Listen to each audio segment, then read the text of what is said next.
Hi everyone, this is Peggy from Soul Connections Meditations and Book Study Club. Today I want to read a chapter to you from The Science of Getting Rich by Wallace D. Wattles. And the first chapter is The Right to be Rich. Whatever may be said in praise of poverty, the fact remains that it is not possible to live a really complete or successful life unless one is rich.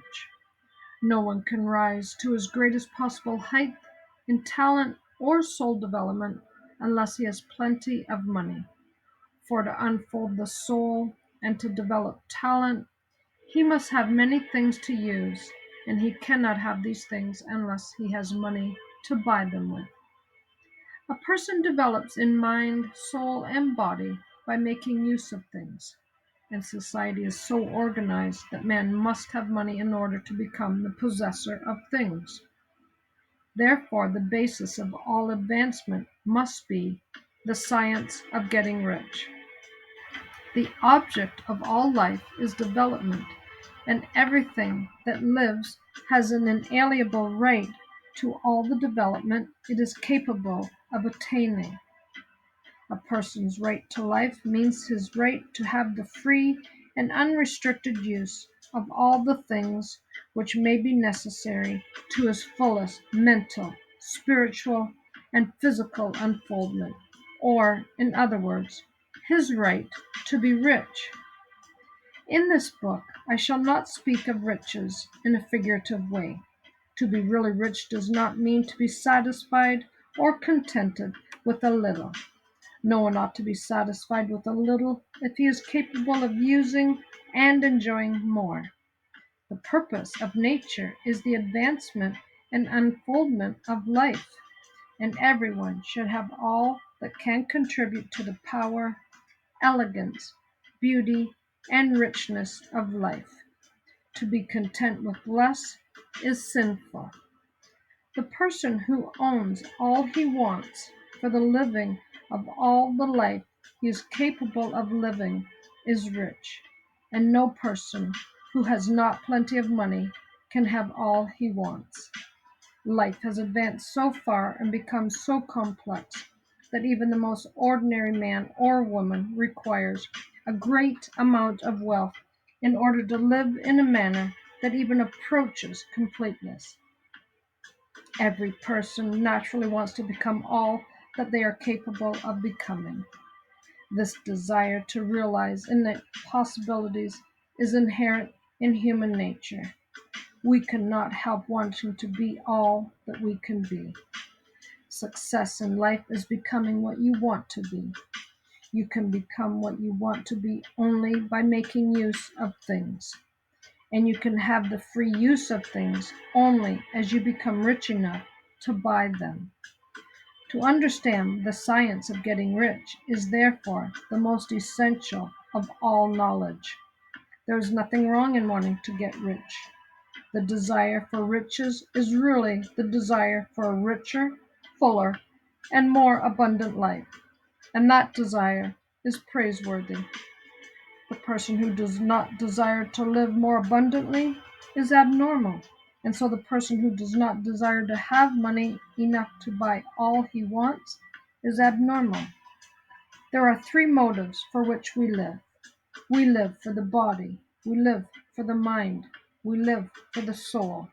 No one of these is better or holier than the other. All are alike desirably, and no one of the three, mind, body, or soul, can live fully if either of the others is cut short of full life and expression. It is not right or noble to live only for the soul and deny mind or body, and it is wrong to live for the intellect and deny body or soul. We are all acquainted with the loathsome consequences of living for the body and denying both mind and soul. And we see that real life means the complete expression of all that a person can give forth through body, mind, and soul. Whatever he can say, no one can be really happy or satisfied unless his body is living fully in its every function, and unless the same is true of his mind and his soul. Wherever there is unexpressed possibility or function not performed, there is unsatisfied desire. Desire is possibility seeking expression or function seeking performance. A person cannot live fully in body without good food, comfortable clothing, and warm shelter, and without freedom from excess toil. Rest and recreation are also necessary to his physical life. One cannot live fully in mind without books and time to study them, without opportunity for travel and observation, or without intellectual companionship. To live fully in mind, a person must have intellectual recreations, and must surround himself with all the objects of art and beauty he is capable of using and appreciating. To live fully in soul, a person must have love, and love is denied fullest expression by poverty. A person's highest happiness is found in the bestowal of benefits on those he loves. Love finds its most natural and spontaneous expression in giving. The individual who has nothing to give cannot fill his place as a spouse or parent, as a citizen, or as a human being. It is in the use of material things that a person finds full life for his body, develops his mind, and unfolds his soul. It is therefore of supreme importance to each individual to be rich. It is perfectly right that you should desire to be rich. If you are a normal man or woman, you cannot help doing so.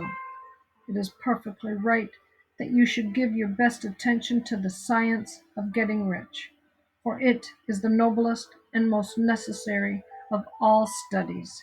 If you neglect this study, you are derelict in your duty to yourself, to God and humanity, for you can render to God and humanity no greater service than to make the most of yourself. I hope you have enjoyed today's reading from The Science of Getting Rich. Please add your comments below and like, share, and subscribe. Thank you for spending time with me today.